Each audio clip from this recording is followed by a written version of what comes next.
Welcome back to the program. Ask yourself, have you got a beer belly? If you do, then it's time to do something to lose that tummy. Oh, exactly. It's not just for the looks, but more importantly for your health. And that's because when it comes to weight problems, it's not just how much fat you've got, but where it really matters. And people with visceral fat, also known as organ fat, are much more likely to develop health problems than those with normal body fat. That's right. And to tell us more about killer fat, we have Dr. Alvina Nam, who's in the studio with us this morning. Thank you for joining us. First of all, can you tell us exactly what is this killer fat? Visceral fat. Visceral fat is actually the fat that's found in your abdomen, right inside, packed in between the organs and around the organs like the kidneys, the liver. And they're quite different from the subcutaneous fat that's really beneath your skin.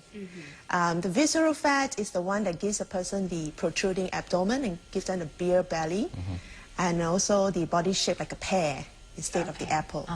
And what is so dangerous about visceral fat that we call it killer fat as opposed to, the fat just beneath your skin? Well, they found that the visceral fat has been associated with the insulin resistance, which gives rise to diabetes, coronary heart disease, high cholesterol, and high triglycerides level. Is it more difficult to get rid of than your normal fat? Yeah, possible. Yes, you probably need to exercise a little bit more. Normally, if you can do a brisk walk 30 minutes a day for 1 week, you probably would reduce it a little bit. But if you do a little bit more than that, you can reduce it a little bit further. Now, are there certain groups of people who are more prone to such problem and the risk involved? Or is it everybody, pretty much are susceptible?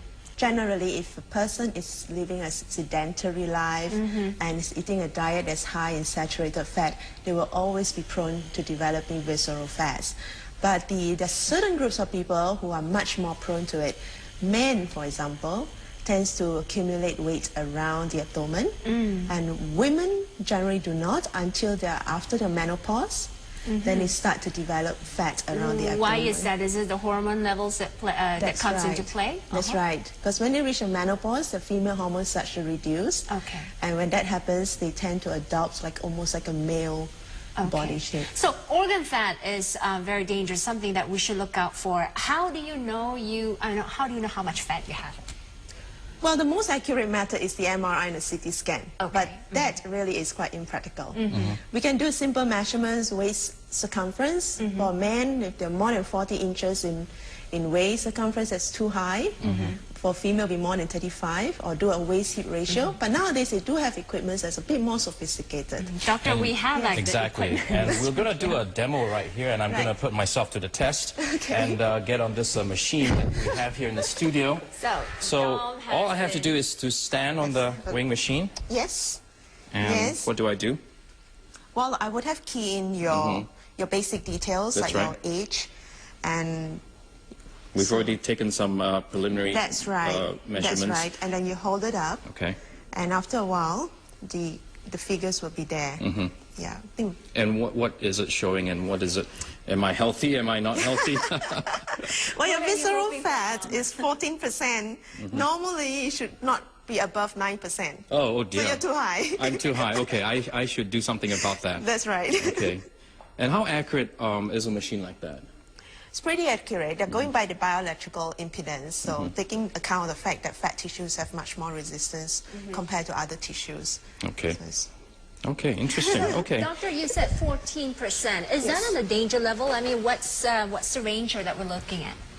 Well, anything less than 9% is okay. 10 to 15% we'll just say is moderately high, and more than 15%, I think that guy's got to be really careful. Does it say something about your diet, lifestyle? That's right. A diet are usually high in saturated fat. So how can a person like me reduce visceral fat? Well, start exercising. Oh, obviously. Doing your regular, at least 30 minutes of brisk walk every day for a week, every week. And also the diet, you got to reduce on your hard fats like the butter and the lard. Some people will ask, what about liposuction? A surgical procedure. Liposuction it does remove fat, but it removes subcutaneous fat. Okay, so it doesn't apply to visceral fat. No.